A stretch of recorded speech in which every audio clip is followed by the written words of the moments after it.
Armathea named Joseph, who had himself become a disciple of Jesus. Going to Pilate, he asked for Jesus' body, and Pilate ordered that it be given to him. Joseph took the body, wrapped it in a clean linen cloth, and placed it in his own new tomb that he had cut out of the rock. He rolled a big stone in front of the entrance to the tomb and went away.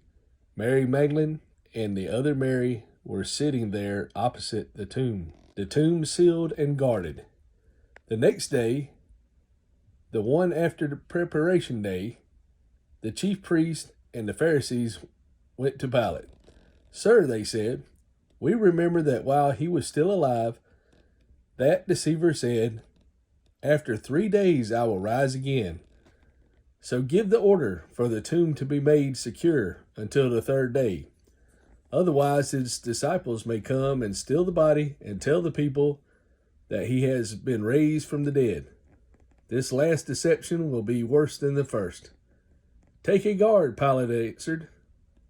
"Go make the tomb as secure as you know how." So they went and made the tomb secure by putting a seal on the stone and posting the guard. Christ's resurrection and events of that day. After the Sabbath, at dawn, on the 1st day of the week, Mary Magdalene and the other Mary went to look at the tomb. There was a violent earthquake, for an angel of the Lord came down from heaven, and going to the tomb, rolled back the stone and sat on it. His appearance was like lightning, and his clothes were white as snow. The guards were so afraid of him that they shook and became like dead men.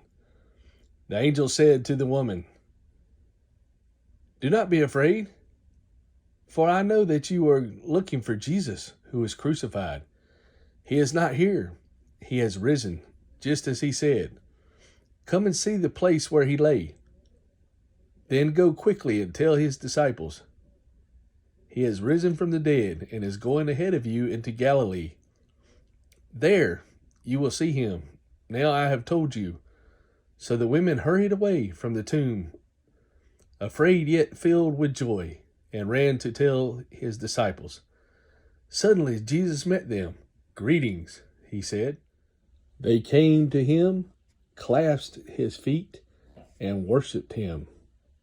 Then Jesus said to them, "Do not be afraid. Go and tell my brothers to go to Galilee, where they will see me." The soldiers bribed. While the women were on their way, some of the guards went into the city and reported to the chief priest everything that had happened. When the chief priests had met with the elders and devised a plan, they gave the soldiers a large sum of money, telling them, "You are to say his disciples came during the night and stole him away while you were asleep. If this report gets to the governor, we will." The text should read, "After the Sabbath." The Sabbath ends, the 1st day begins as a Christian memorial. Combining the 4 narratives, the order of events on the resurrection morning would seem to be as follows. In the early morning, the women went to the tomb of Jesus to anoint his body, even though they did not know how they could get into the tomb.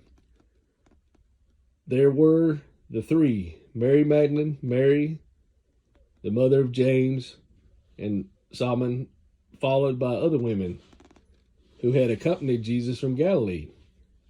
The 3 women found the stone had been removed by an angel. Mary Magdalene hurried to tell Peter and John, who ran toward the tomb.